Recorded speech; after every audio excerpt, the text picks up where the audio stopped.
Relationships require understanding, tolerance, and a lot of effort to keep them healthy. And sometimes there can be so many challenges that you may need external mediation. To further chat to us about this topic is Sonia Broschk, who is a relationship coach and divorce mediator. Welcome to the studio, Sonia. Hi, Michael. How are you? I'm well, thank you. Good to have you with us. Nice to have some great fresh faces this season. Awesome. Sonia, in terms of relationships, I mean, it sounds a bit terminal to say that sometimes you just need to realize that it can't be saved. But what is it that leads to the breakdown of a relationship to that extent? You know, relationships are built on a number of things. Loyalty, trust. You can hear, don't say love. Because it actually kind of comes a couple of points down. So it's loyalty, it's trust, it's communication, and honesty. And in South Africa, as in many other countries, we don't really work on trust. We work on this concept of there's a lot of denial and we hide behind things, especially the concept of we have two phones. Yes. Why do we need two phones? So it's the concept of our communication is not truthful anymore. Okay. If you want to call it that. You know, we're scared of having face-to-face communication because we tend to like to hide behind the WhatsApp message, right. Where we can actually create the perfect message, because you write something, then you can delete it, and then you can write the perfect message. So it's technology is great, but it's having an impact. So relationships are taking a lot of strain because of the way things are changing. Right. We tend to go into a relationship and we do a lot of work initially, you know, the honeymoon phase. Yes. Where, you know, we get dressed nicely and we go shower and everything initially, and we go out and we have this nice dinner where we do communicate and we talk about everything that we need to share. But then once we get past that stage, there tends to be kind of a shift where we get comfortable. You know, you pitch up at the house and then she's in her sweatpants and he's in his shorts and what have you, which is fine. There's nothing wrong with that. But what do we tend to do for the relationship then? Right. We actually become too comfortable. And then the relationship starts suffering. Okay. Because you need to understand a relationship is a process. There's a lot of action in it initially. And then we get to the stage where we stop acting, we stop doing it. We all know actions speak louder than words. Yes, yeah. And then we're in the stage where we stop doing. It's quite routine. Yes, yeah. and it gets too routine. And we then we know we get lazy. And why do we go out on Friday night? Let's Netflix, let's binge watch and what have you. Again, technology. And I'm not blaming everything on technology, don't get me wrong. It's certainly a big factor. It is. Yeah. And then, you know, you're sitting at home and you're having the popcorn and we're all comfortable. But what are you still doing that you used to do after that honeymoon phase? Right. Are you still going out, having date night, having good conversations, etc.? And that is the question. What are you still doing?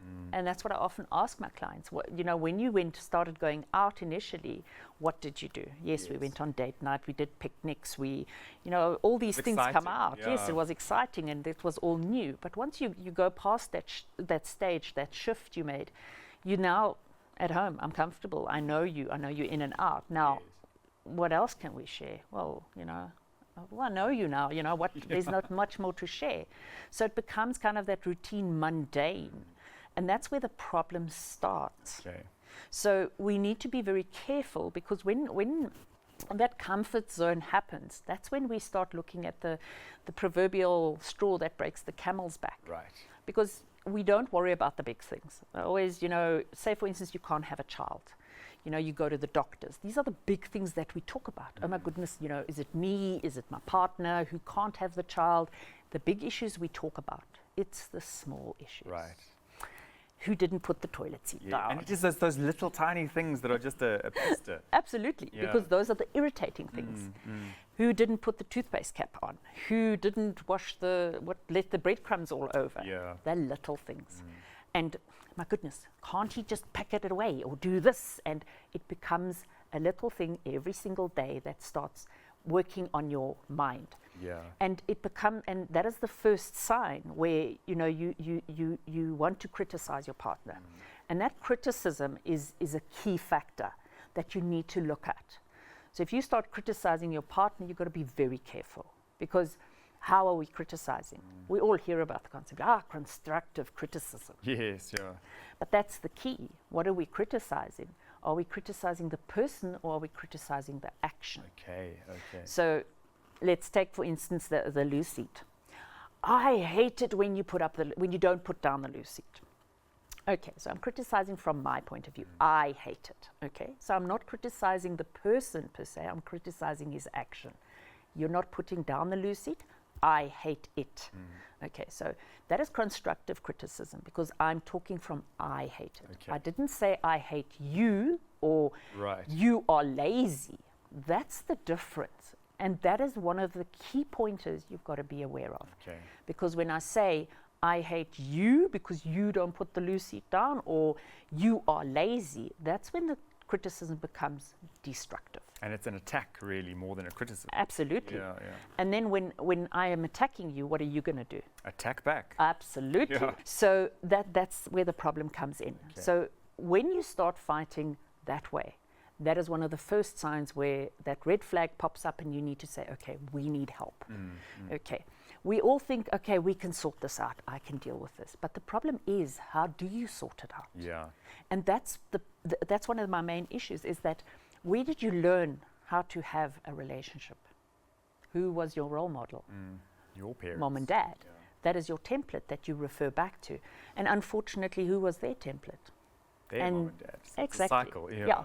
And they didn't have the greatest tools in their box. So the template you're given is flawed. So the tools you're given, they're missing. Yeah. So as a coach, that's what I'm there for. That's what I give you. Right. The same with, you want good old Johnny wants to be a football player. Who do you take it to? To a coach. So you can learn how to do it. So now Okay. you are the mediator in these situations. So I think there's a process of working through problems, which you would take people through so that they can hopefully solve some of the issues and find a middle ground. But where do you get to the point where you have to say, look, this is actually terminal?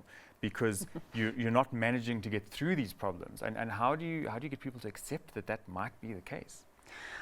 Yeah, like I said, I've got a very nice background because I have the mediation background, which allows me to facilitate the arguments because often there's big stuff being thrown at each other because once in the relationship contempt and resentment comes in, then the relationship has really reached its end. Right. The resentment is you hate, and hate is very close to love, but you've stepped over that boundary, and now you hate your partner. And the contempt is close, but the emotion is gone. So you don't love your partner anymore, and you've now sat around for a number of months or years where you've been miserable because people often stay in a relationship for goodness knows whatever reason, but they don't want to leave. And I often say, just move on because you're making each other miserable and it's not worth it. Yeah. Okay. Yeah. Don't stay for the kids because the kids, it's not worth it. The kids know you're unhappy. They're also unhappy. Move on. It's good. It's actually much healthier because you're currently in a toxic relationship. Right. So the point is that often what happens in these relationships is the one person has already moved on and the other person is blithely unaware that the relationship is at such a bad point. Okay. So it's not about, it's a concept of telling the one person that the relationship is at its end. And usually this person is devastated. So there's a lot of counseling that goes on there in terms of informing this one person that they actually have to move on. So that becomes a totally different kind of arena that I have to deal with. Yeah. Right. So if you are in a relationship and you can you're looking at it and saying, look, this is not great, and I don't see hope in this. Is it I suppose the word, is it appropriate to go in and just be completely honest, or is it better to work with somebody who can then support the other person? You'll actually find that because the way that a relationship degrades through the criticism, through the defensiveness, through the stonewalling, which is one of the big things, where once you hit stonewalling, which is the disengaging, where you don't want to go home. I often hear people who drive home and then they sit in the driveway and it's like, I don't want to go inside. My partner's there and I just don't want to go into that toxic energy. I don't want to be there. It's a negative. Some people go to the pub via home, or they go to family via work to their house because they just don't want to be in that energy anymore. So it's that concept of you sometimes will listen to a third party where your problems are, even though your partner's been telling you for years this is the problem, and you just don't want to hear it. So you will listen to me telling you your relationship is done, but you won't hear from your partner because you just going forward with that belief, no, this relationship will come right, it will come right. And I think also we kind of sort of conditioned to push forward and try. You know, how to just do something to try and make it right. But if you've got an outsider's view who can say, guys, you've got to be realistic here, it does change the setup a little bit. Because once a person has left and disengaged, you can't bring them back in. My approach is always, let's fix it. Let's work on this relationship. Let's get it right. But sometimes people do come early enough to actually to correct and work on the relationship and give them the tools to fix it. But what then sometimes happens is that the one person will actually come for the support and the guidance and all of that, and then they will grow and they will kind of learn how the relationship should be and everything, and the other person stays stuck. Right. Okay. And then again, that's further apart even. Then they're even further apart, and then the other person is like, I'll try at home and I'll do this, and they're literally bending over backwards, and it's really a moot point then. Because and they've grown. It's that time to say, right, guys, it's time to say goodbye. Yeah, because they're being more destructive to each other. And then, say for instance, there's kids involved, and that's when I really put my foot down and I say no. Yeah. The children are taking strain, because children, for some obscure reason, when the parents fight, they immediately start looking at, what did I do? How can I fix this? What have I done wrong? And that's my first point of departure, because I also deal with children in the divorce. They have the voice of the child, which is very important that they voice their opinion. Thank you so much for sharing. Pleasure. I think just to show people that there does come a time sometimes, but you can make the effort, but you have to be honest and realistic about it. So thank you for sharing some insights, and hopefully we'll carry on that discussion at some point. I hope so too. Super.